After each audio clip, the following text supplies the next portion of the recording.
Liberation Congress party ఫిబ్రవరి 14వ తేదీన మేము ఈ రాష్ట్రంలో ప్రారంభించడం జరిగింది.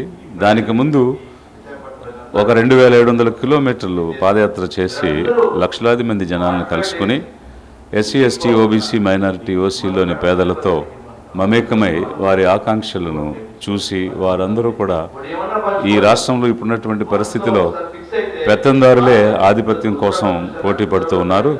పేదల కోసం మాట్లాడేవారు కానీ పేదల తరపున నిలబడి ప్రశ్నించేవారు కానీ లేరు. అందుకు పేదలకు ఒక వేదిక కావాలి అనేటువంటి ఆకాంక్షలు వెలుబుచ్చిన మేరకు ఈ లిబరేషన్ కాంగ్రెస్ పార్టీ అనేటువంటిది స్థాపించడం జరిగింది. ఈ లిబరేషన్ కాంగ్రెస్ పేదవారి కోసం పేదల చేత పేదల యొక్క ప్రభుత్వాన్ని ఏర్పాటు చేయాలనేదే ఈ లిబరేషన్ కాంగ్రెస్ యొక్క లక్ష్యం.